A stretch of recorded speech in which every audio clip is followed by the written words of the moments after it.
The smell of fresh coffee and bacon grease filled the air as Maya wiped down table number 7 for what felt like the 100th time that morning. Her white sneakers squeaked against the checkered linoleum floor of Rose's diner, a sound she'd grown so used to that it had become the soundtrack to her life. 3 years she'd been here, 3 years of taking orders, refilling coffee cups, and dodging the occasional rude customer who thought waiting tables was beneath them. But Maya had a secret. Something that made the long shifts and aching feet worth it. Something that kept her coming back to this little diner on the corner of 5th and Main. Even when other restaurants offered better pay and shorter hours, in the far corner of the diner, pushed against the wall between 2 faded photographs of the town's founding fathers, sat an old upright piano. Its wood was scratched and worn, the kind of honey-colored oak that had seen better days. Most of the keys had turned yellow with age, and if you pressed middle C too hard, it would stick for a few seconds before popping back up with a soft thunk. Everyone else saw it as just another piece of furniture. The owner, Mrs. Chen, had inherited it from the previous owner and never bothered to move it. "Takes up too much space," she'd mutter whenever someone mentioned it. The other waitresses used it as a place to stack extra napkins and condiment bottles during busy lunch rushes. But Maya saw something different when she looked at that piano. She saw a possibility. During her 15-minute breaks, when the lunch crowd had thinned out and the dinner rush was still hours away, Maya would slide onto the worn wooden bench. She'd run her fingers across the keys without pressing them, feeling the smooth ivory beneath her fingertips. Her hands would move in silent patterns. Playing songs that only existed in her mind, she'd learned to play when she was 8 years old. Her grandmother, Nana Rose, had an old piano in her living room and insisted that every grandchild learn at least the basics. "Music feeds the soul," Nana used to say, her weathered hands guiding Maya's small fingers to the right positions. "Life gets hard. You'll always have music to lean on." Maya had been good at it. Really good. Good enough that her high school music teacher had pulled her aside during senior year and talked about scholarships to the state music college. Good. Enough that she'd dreamed of concert halls and recording studios instead of coffee shops and diners. But life had other plans. Her father got sick the summer after graduation, and someone needed to help pay the medical bills. College could wait, Maya told herself. Just for a year, maybe 2 at most. That was 5 years ago. Now, at 23, Maya found herself in a different kind of routine. Wake up at 6, shower, grab a quick breakfast, and head to the diner by 7:30. The morning shift was always the same. Familiar faces, construction workers, grabbing coffee before heading to job sites. Office workers in wrinkled suits rushing to catch the bus, and Mrs. Patterson, an elderly woman who came in every Tuesday. And Thursday, for scrambled eggs and wheat toast, Maya had memorized everyone's usual orders. She knew that Tom, the electrician, liked his coffee black with exactly 2 sugars. That the woman in the blue suit always ordered a blueberry muffin but never finished it. And that the teenage boy who came in after school would stare at his phone the entire time while picking at a basket of fries. But what none of them knew was that Maya was always listening. Not just to their conversations about weekend plans and work complaints, but to the sounds around them. The rhythmic clink of spoons against coffee cups created a steady beat in her head. The sizzle of bacon on the grill became a melodic hiss. The ding of the cash register turned into punctuation. Marks in an invisible song. She'd started composing in her mind about 6 months ago. It began as a game, really. During slow afternoons, when time seemed to crawl, she'd assign musical notes. 2 different sounds in the diner. The coffee machine's gurgle was a low G. The sound of plates clacking together was a sharp C. The bell above the front door played an E every time someone walked in. Slowly, these random sounds started forming patterns in her head. She'd catch herself humming while she worked, weaving together the daily symphony that surrounded her. The other staff started to notice. "You're always so cheerful," said Danny, the cook who'd been working at Rose's since before Maya was born. "Most people who work here long enough start looking like they've given up on life. But you're always humming some tune." If only he knew that the tune she was humming was the sound of his spatula scraping against the grill, transformed into something beautiful. Maya had tried to recreate her compositions at home on the old keyboard she'd bought at a garage sale, but it wasn't the same. The cheap plastic keys didn't have the weight and response of real piano keys. The electronic sounds felt hollow compared to the rich, warm tones she remembered from Nana Rose's piano and the old upright at the diner, so she'd developed a routine. During her breaks, she'd sit at the piano and play silently, her fingers moving. Through the piece she'd been creating in her mind, she called it Diner Dreams, though she'd never told anyone about it. It started soft and gentle, like the early morning quiet before the first customers arrived. Then it built into the complexity of the lunch rush, with overlapping melodies representing different conversations happening at the same time. It had a middle section that captured the peaceful lull of mid-afternoon, when sunlight streamed through the windows and dust motes danced in the air, and it ended with the warm, bustling energy of dinner time, when families came together and the diner felt most like home. The piece had grown more complex over the months. Maya found herself adding new sections, experimenting with different rhythms and harmonies. She'd worked out intricate passages that her fingers could play even without sound, muscle memory keeping time with the music in her head.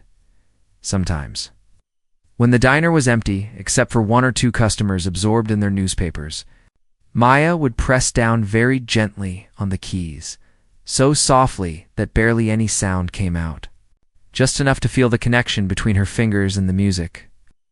Like whispering to an old friend, she'd always been careful not to actually play. The piano was out of tune, and she didn't want to draw attention to herself.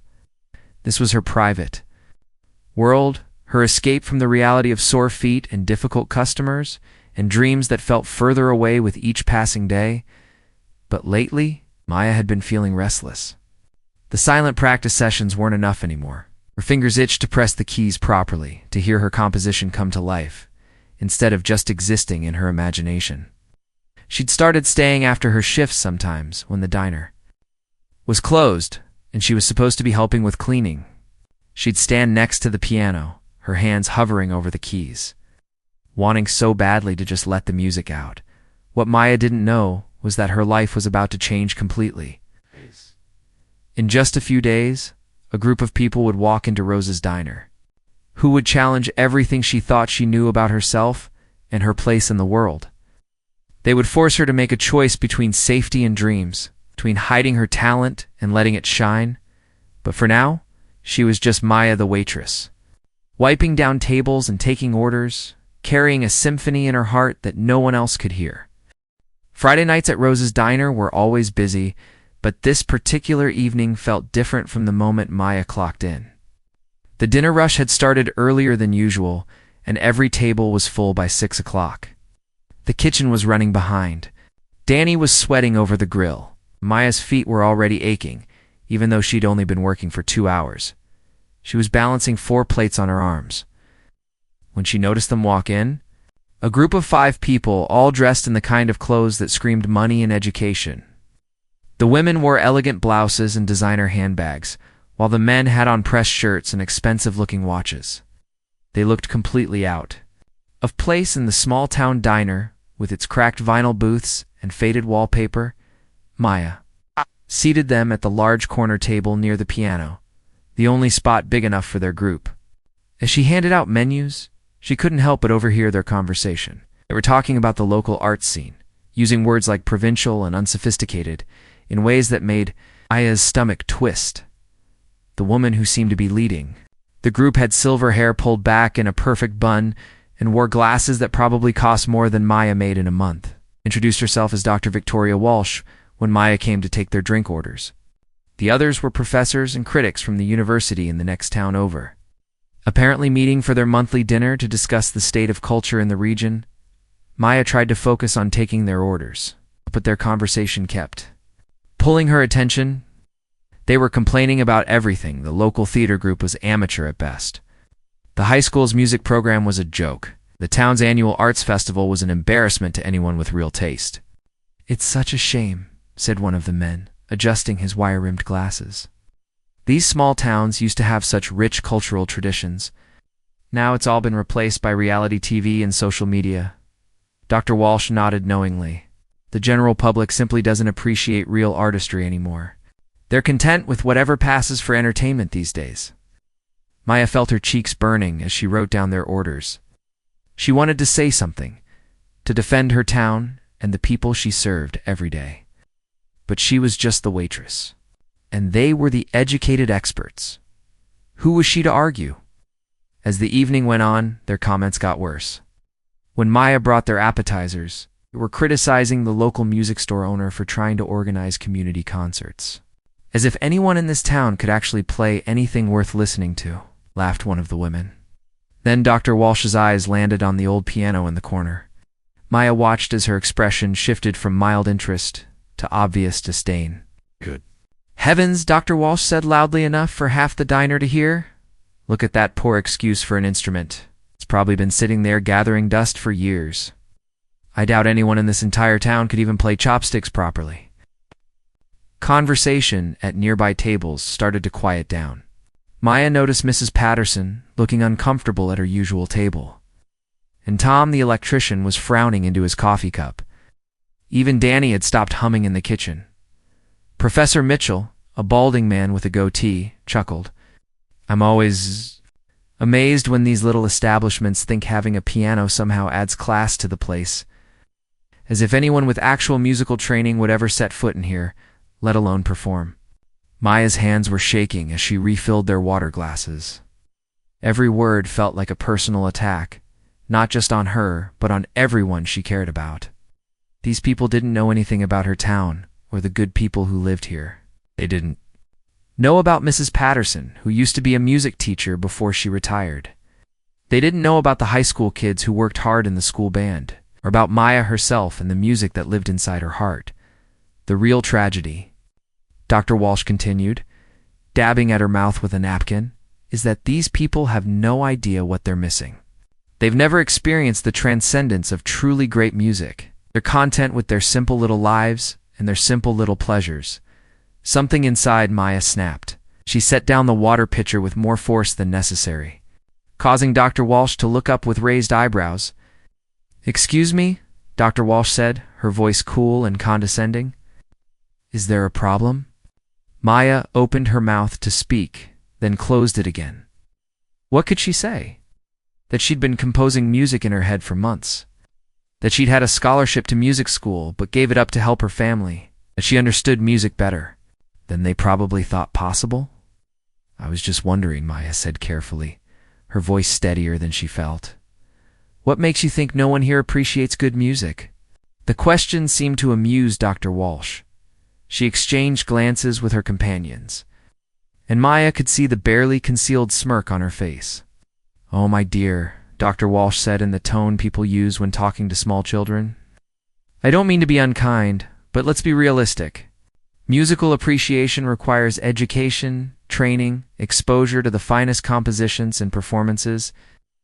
It's not something you can just pick up by listening to the radio. Maya felt heat rising in her cheeks.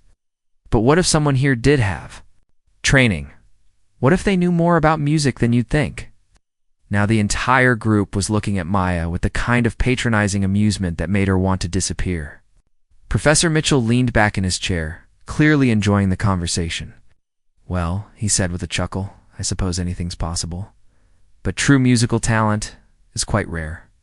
It requires not just technical skill, but also deep understanding of composition, theory, interpretation. It's the kind of thing you'd find in a conservatory or concert hall, not in a...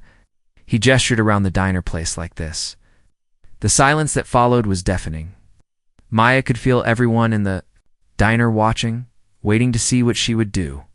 Danny had appeared in the kitchen doorway, his spatula still in his hand. Mrs. Chen. The owner looked worried from behind the counter. Dr. Walsh seemed to sense that she'd gone too far. But instead of backing down, she doubled down on her position. I don't mean to sound elitist, she said, though her tone suggested she didn't mind sounding that way at all. But there's a difference between someone who can plunk out a few notes and a true musician. Real artistry takes years of dedicated study and natural talent that frankly most people simply don't possess. Maya's heart was pounding so hard she was sure everyone could hear it. Her palms were sweaty and her mouth felt dry. She looked around the diner at all the faces staring at her, people she'd served coffee to for 3 years. People who knew her as just Maya, the waitress who always had a smile and never complained about difficult customers. What if Maya said, her voice barely above a whisper, "What if someone here could play something that would change your mind?" Dr. Walsh's eyebrows shot up, and she leaned forward with obvious interest. "Are you suggesting that you play the piano?" the question hung. In the air, like a challenge that couldn't be taken back, Maya felt trapped between her desire to prove these people wrong and her fear of failing publicly. What if her composition wasn't as good as she thought? What if the piano was too out of tune?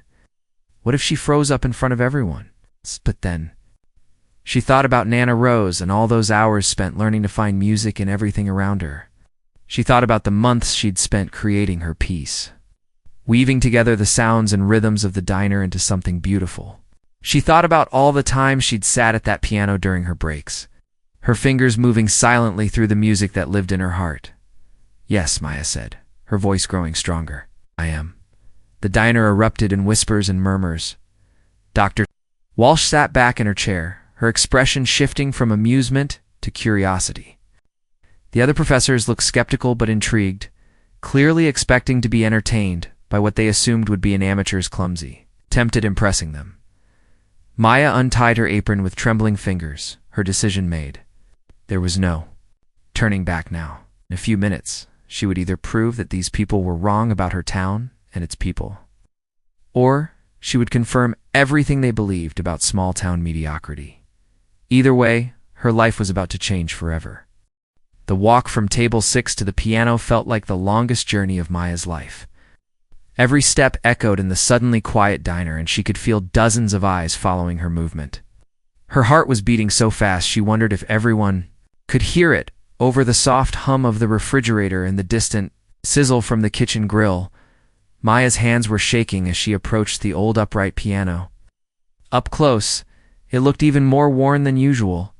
The wood had scratches and water, stains from years of coffee cups being set on top of it. Several of the keys had chips in the ivory, and she knew from her silent practice sessions that the middle C would stick if she pressed it too hard. She pulled out the wooden bench, its legs scraping against the linoleum floor, with a sound that made her wince. The bench was wobbly. She'd noticed that during her break time sessions, but had never thought much about it. Now, with everyone watching, every imperfection seemed magnified. Behind her, she could hear Dr. Walsh whispering too. Her companions, spoken in tones that made it clear they expected to be entertained by her failure. Maya sat down on the bench and immediately felt how unsteady it was. She adjusted her position, trying to find a spot where she wouldn't rock back and forth. Her uniform felt too tight, and she was suddenly aware of how different she looked from the well-dressed professors watching her. Her hair was pulled back in a simple ponytail, held by a rubber band that had seen better days. Her shoes were the practical white sneakers required by the diner. Scuffed from countless shifts, she placed her hands on the keys and felt their familiar texture under her fingertips. These keys had been her silent companions for months, the only witnesses to her secret compositions. Now she was about to break that silence in front of an audience that expected nothing from her. Maya closed her eyes and tried to remember the opening of her piece. She'd played it so many times in her head, her fingers moving through the patterns during countless break sessions. But now, with the pressure of performance, her mind felt blank. What if she forgot how it started? What if her hands didn't remember the movements she'd practiced so carefully? She heard someone in the kitchen drop a pan, and the sudden clatter made her jump. A few people laughed, and she felt her cheeks burning with embarrassment. This was exactly what Dr. Walsh and her friends expected. A nervous amateur who couldn't handle the pressure of performing in front of real musicians? Maya took a deep breath and tried to center herself. She thought about Nana Rose, who used to tell her that music wasn't about impressing other people. Music is about truth, Nana had said. When you sit down to play, you're not performing for the audience. You're sharing a piece of your soul. She opened her eyes and looked around the diner. Mrs. Chen was standing behind the counter, her face worried but encouraging. Danny had come out of the kitchen completely, still holding his spatula, his expression curious rather than doubtful. Tom the electrician had turned in his chair to face the piano, his coffee forgotten on the table. Mrs. Patterson was sitting forward in her booth, her hands clasped together. These were her people. If she was going to play for anyone, it should be for them. Maya positioned her fingers on the keys and began. The first note was soft, almost hesitant. The old piano's tone was warmer than she'd expected, even with its imperfections. She'd started with a simple melody, the sound she associated with early morning at the diner, when the first coffee pot was brewing and the world was still quiet. For a moment, her fingers felt stiff and uncertain. The keys were heavier than she remembered, and she had to adjust her touch. Her hands found their rhythm, and the music started to flow. The piece built slowly, just as she'd composed it in her mind. She added the gentle percussion of morning prep work, the soft rhythm of Danny chopping vegetables, translated into delicate staccato notes in her left hand. The melody grew more complex as she layered in the sounds of the diner waking up. Maya began to lose herself in the music. The nervousness that had paralyzed her moments before melted away as her composition came to life. She could hear how the piano's imperfections actually added character to the piece. The slightly flat F sharp gave certain passages a melancholy quality she hadn't expected. The way middle C stuck for just a fraction of a second created natural pauses that made the rhythm more interesting. She moved into the section that represented the breakfast rush. Her right hand danced across the higher keys, creating the busy chatter of morning customers, while her left hand maintained the steady rhythm of coffee being poured and orders being called out. The music became more energetic, more complex. As layers of sound built on top of each other, Maya had practiced this section hundreds of times in her head, but hearing it played out loud was completely different. The notes bounced off the walls of the small diner, creating harmonics she'd never imagined. The music filled the space in a way that made it feel larger, more important than just a small-town restaurant. She transitioned into the lunch section, where the tempo quickened and the melodies became more urgent. This was the controlled chaos of the midday rush, when orders flew in faster than the kitchen could handle them, and Maya had to balance multiple tables while keeping everyone happy. In the music, this became an intricate dance between her hands, the rapid passages that required every bit of technique she'd learned from Nana Rose years ago. As she played, Maya became aware that the diner had gone completely silent except for her music. No one was talking, no one was moving. Even the kitchen sounds had stopped. She could sense rather than see that people were leaning forward, drawn into the music in a way that surprised her. The piece moved into its quieter middle section, representing the peaceful lull of mid-afternoon. Here, Maya's playing became more introspective, more personal. She'd written this section thinking about her own dreams and the way they felt both within reach and impossibly far away. The melody was simple, but deeply emotional. Carried by the piano's warm middle register, Maya's fingers found expressions she'd never managed to achieve in her silent practice sessions. She discovered that she could make the old piano sing in ways she'd never imagined. The instrument responded to her touch like it had been waiting for someone to finally play it properly. She began building toward the evening section, where the diner came alive with families and friends gathering for dinner. The music grew richer, more complex, as Maya layered melodies on top of each other. Her left hand created a foundation of warm, rolling chords, while her right hand wove intricate patterns that captured the joy and warmth of people coming together at the end of the day. This was the section she was most proud of, where her composition truly became something special. She'd managed to capture not just the sounds of the diner, but the feeling of community, of belonging, of finding beauty in everyday moments. The music swelled and danced, telling the story of ordinary people living extraordinary lives. Maya's hands moved across the keys with increasing confidence. She was no longer thinking about the professors watching her or worrying about making mistakes. She was simply sharing the music that had lived in her heart for so long. Maya knew that whatever happened next, she had already succeeded in ways that mattered most to her. As Maya moved into the final section of her composition, something magical was happening in Rose's diner. The transformation wasn't just in her music. It was in everyone listening. What had started as curious attention had become something deeper. People weren't just hearing notes and melodies anymore. They were experiencing their own lives reflected back to them in sound. Mrs. Patterson, who had been coming to the diner for 15 years, found herself remembering her late husband. Gentle way Maya played the quieter passages reminded her of Sunday mornings when Robert would hum while making breakfast. She hadn't thought about those moments in months, but now they flooded back with surprising clarity. Tom the electrician was thinking about his daughter, who was away at college studying engineering. He'd always regretted that he couldn't afford piano lessons for her when she was younger. She'd asked about them once, maybe twice, but he'd been focused on practical things like saving for her education. Now, listening to Maya play, he wondered what other dreams his daughter might have had that he'd never noticed. Even Danny, who had spent the last 20 years cooking in various restaurants and thought he'd heard every possible sound a kitchen could make, was experiencing his workplace differently. Maya had somehow captured the rhythm of his workday and turned it to art. The way she played the busy sections made him feel proud of the controlled chaos he managed every shift. But the most dramatic change was happening at table 6, where Dr. Walsh and her colleagues sat in stunned silence. Professor Mitchell, who had made the comment about nobody in town being able to play chopsticks properly, was leaning forward with his mouth slightly open. His expertise in classical composition meant he could recognize the sophisticated techniques Maya was using.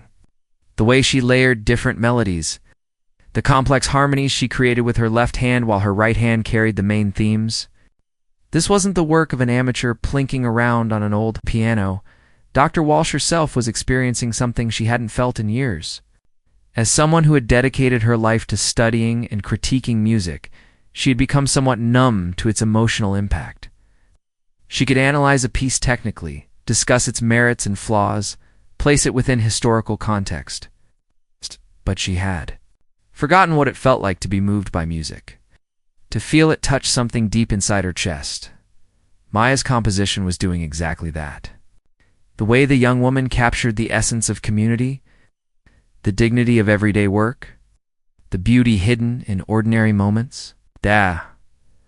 It was masterful in a way that had nothing to do with conservatory training and everything to do with genuine, artistic vision. As Maya built toward the climax of her piece, her playing became more confident, more powerful.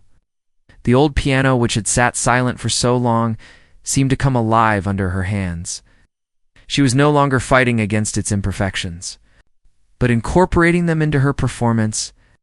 When certain keys rang out longer than others, she used that to create natural sustain effects. When the bench wobbled slightly, she used it to add subtle timing variations that made the rhythm more human, more alive. The final section of Maya's composition told the story of evening at the diner. This was when families came together, when couples shared quiet conversations over dessert. When the day's work was done and people could simply enjoy each other's company, Maya's music captured all of this with a warmth and richness that made everyone in the room feel like they were part of something larger than themselves. Her right hand played cascading melodies that seemed to dance around each other, representing different conversations happening simultaneously. Her left hand provided a foundation of deep, resonant chords that felt like the steady heartbeat of the community. The two hands worked together to create a sound that was both intimate and grand, both simple and incredibly sophisticated. Maya had reached the part of her composition that she'd worked on the longest. This was where all the different themes from earlier in the piece came together in a final, triumphant statement. The morning coffee rhythm, the lunch rush energy, the peaceful afternoon melody, they all wove together into something that was greater than the sum of its parts. As she played this culminating section, Maya felt a freedom she'd never experienced before. For months, this music had existed only in her mind and in her silent finger movements during break times. Now it was filling the air, touching other people, creating connections between her inner world and the community around her. The technical demands of this section would have challenged many trained pianists. Maya's fingers had to move independently, creating multiple melodic lines at once while maintaining perfect timing and dynamic control. But all those months of mental practice, all those break times spent moving her fingers silently over the keys had prepared her perfectly for this moment. She could feel that everyone in the diner was with her now. There was no separation between performer and audience. They were all part of the same experience, the same musical journey. Maya realized that this was what Nana Rose had meant when she talked about music being truth. It wasn't about showing off technical skills or impressing educated critics. It was about sharing something real, something that connected human beings to each other. As Maya approached the final phrases of her composition, she made a decision that surprised even her. Instead of ending with the grand, dramatic conclusion she'd originally planned, she chose to bring the piece back to where it started, with the simple, quiet melody of early morning at the diner. But now that melody carried the weight of everything that had come before. It was the same notes, but they meant something different after the journey they'd all taken together. The last notes hung in the air. For a moment that seemed to stretch on forever. Maya's hands were still on the keys, her foot still on the sustain pedal, letting the final chord ring out until it faded naturally into silence. Then, nothing. The silence that followed wasn't the uncomfortable quiet of people waiting for something to happen. It was the profound silence that comes after something important has been shared. Everyone in the diner seemed to be processing what they'd just experienced, trying to understand how their familiar neighborhood restaurant had been transformed into something magical. Maya sat motionless at the piano bench, her hands still positioned over the keys. She could hardly believe what had just happened. The music she'd carried in her head for so long had finally been born into the world. It was better than she'd ever imagined it could be. The old piano had sung for her in ways she'd never dreamed possible. Slowly, she turned around on the bench to face the room. Every face was looking at her, but the expressions had changed completely from when she'd first sat down. The skepticism and amusement were gone, replaced by something much deeper. Mrs. Chen had tears in her eyes. Danny was shaking his head in amazement, spatula hanging forgotten in his hand. But it was table 6 that Maya found herself looking at most intently. Dr. Walsh was staring at her with an expression Maya couldn't quite read. Wasn't the condescending amusement from earlier?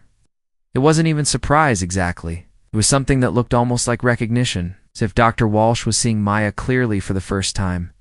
The silence stretched on, filled with possibility and change.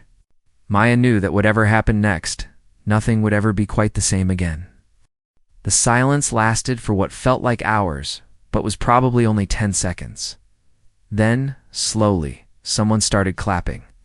It was Mrs. Patterson, her weathered hands coming together in a gentle, steady rhythm. Tom, the electrician, joined in.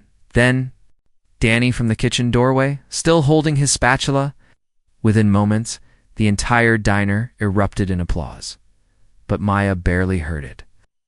Her eyes were fixed on Dr. Walsh, who remained seated at table 6, her hands folded in her lap, her expression unreadable. The other professors at her table were clapping, looking stunned and impressed. But Dr. Walsh just sat there, staring at Maya with an intensity that made her feel exposed and vulnerable. Finally, Dr. Walsh stood up. The applause gradually died down as everyone sensed that something important was about to happen. Maya watched as the distinguished professor walked slowly toward the piano, her heels clicking against the linoleum floor. When she reached the bench where Maya was sitting, she stopped and looked down at her. "Young lady," Dr. Walsh said, her voice softer than Maya had heard it all evening, "I owe you an apology." Maya felt her cheeks burning. "You don't have to." "Yes, I do." Dr. Walsh's voice was firm but not unkind. "I came into your workplace tonight and made assumptions about you and your community that were not only wrong but deeply unfair. What you just played, ... She paused, seeming to struggle for words. That was extraordinary. Maya looked down at her hands, still trembling slightly from the performance. "It's just something I've been working on." "Just something?" Dr. Walsh shook her head. "That composition showed a level of musical sophistication that I've rarely encountered, even in professional concert halls. The way you captured the rhythms and patterns of daily life and transformed them into art, ... It was brilliant." Art. Professor Mitchell had approached the piano as well. "I have to ask," he said, his earlier smugness completely gone. "Where did you study? What conservatory?" Maya felt her stomach drop. Here it was, The moment when she'd have to admit that she was just a waitress with a high school education and some childhood piano lessons. I didn't go to conservatory, she said quietly. I learned from my grandmother when I was little. Everything else I just figured out on my own. The professors exchanged glances. Dr. Walsh sat down on the edge of a nearby chair, bringing herself closer to Maya's eye level. You're self-taught. That piece you just played, you composed it yourself? Maya nodded, not trusting her voice. How long have you been working on it? About 6 months? I started just playing around with the sounds I heard at work, and it kind of grew from there. Dr. Walsh was quiet for a long moment. When she spoke again, her voice had a quality Maya hadn't heard before, something almost like wonder. Maya, is it? That's your name? Yes, ma'am. Is Maya, I've been studying and teaching music for over 30 years. I've heard compositions by some of the most talented students and professionals in the country. What you just played demonstrates a natural musical intelligence that can't be taught. It either exists or it doesn't, and you have it in abundance. Maya felt tears starting to form in her eyes. She'd dreamed of hearing words like these for so long. Oh. But now that they were happening, it felt almost too much to believe. Mrs. Chen approached the group, wringing her hands nervously. Is everything okay here? Maya, you're not in trouble, are you? Dr. Walsh stood up and turned to face the diner owner. Trouble? Absolutely not. You have a treasure working for you. Hope you realize that. Maya watched as Mrs. Chun's worried expression transformed into pride. I always knew Maya was special. She's the hardest worker I've ever had, and she's got such a good heart. She's also got extraordinary talent, Dr. Walsh said. She turned back to Maya. I need to ask you something, and I want you to think carefully before you answer. Have you ever considered returning to school, pursuing formal musical education? The question hit Maya like a physical blow. How could she explain that she'd thought about little else for the past 5 years? How could she tell them about the scholarship she'd turned down? The dreams she'd put on hold? The way she lay awake at night wondering what her life might have been like if circumstances had been different? Maya started, then stopped. I had a chance once, right after high school. But my family needed help, and I couldn't. She trailed off, embarrassed by how pathetic it sounded. But Dr. Walsh nodded as if she understood completely. Life has a way of complicating our plans, Dr. Walsh said gently. But Maya, talent like yours doesn't have an expiration date. It's never too late to pursue your dreams. Professor Mitchell leaned forward. Dr. Walsh is right. I teach at the State University, and I can tell you with absolute certainty that you have the ability to succeed at the highest levels of musical study. Maya's heart was pounding. Was this really happening? Were these respected professors actually suggesting that she could still pursue the dream she'd given up on? But I'm 23, Maya said. I'm older than most students, and I've been out of school for 5 years. I don't even know if I could handle the academic work. Dr. Walsh smiled, the first genuine smile Maya had seen from her all evening. Maya, age is just a number. Some of the most successful musicians I know didn't start their formal training until their 20s or even later. What matters is passion, dedication, and raw talent. You've just demonstrated that you have all three. Over the next hour, something remarkable happened. What started as a conversation between Maya and the THS professors gradually expanded to include the entire diner. Mrs. Chen insisted on bringing coffee and dessert to everyone, refusing to accept payment from Dr. Walsh's table. Tom, the electrician, shared that he'd always regretted not encouraging his daughter's musical interests. Mrs. Patterson revealed that she'd been a teacher for 40 years before retiring and offered to give Maya lessons to help prepare for auditions. Danny brought out his phone and played back a video he'd secretly recorded of Maya's performance. I hope you don't mind, he said sheepishly.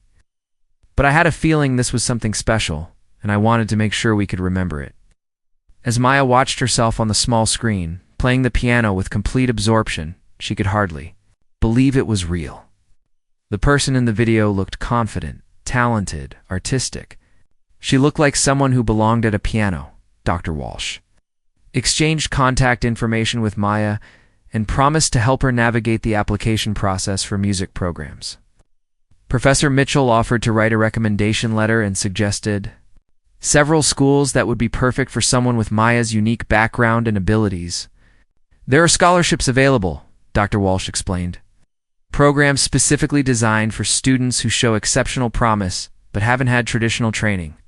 With your talent and the right preparation, I'm confident you could earn a full scholarship. As the evening wound down and the professors prepared to leave, Dr. Walsh took Maya aside one last time. "I want you to know something," she said quietly. "Tonight you taught me as much as I hope I taught you. I came here with preconceived notions about talent and education and who deserves to be taken seriously as an artist. You showed me how wrong I was. Art isn't about credentials or fancy schools. It's about truth, beauty, and the courage to share your vision with the world. You have that courage, Maya. Don't let anyone, including yourself, convince you otherwise." 3 months later, Maya submitted applications to 5 different music programs. 6 months after that, she received acceptance letters from all 5, each offering substantial scholarship packages. A year after her impromptu performance at Rose's Diner, she was enrolled as a sophomore at the State University, studying composition and performance. She still worked part-time at the diner on weekends. Now the old piano was tuned regularly, and she gave short concerts every Saturday evening. The videos Danny had posted online had gone viral, leading to features in local newspapers and even a segment on the regional news. But perhaps the most meaningful change was in Maya herself. She no longer saw her dreams as something that had passed her by. Instead, she understood that every experience, every challenge, every moment of doubt had been preparing her for this new chapter of her life. And sometimes, when she sat at that old piano during her Saturday performances, she could hear Nana Rose's voice reminding her that music truly does feed the soul, both for those who play it and those who listen.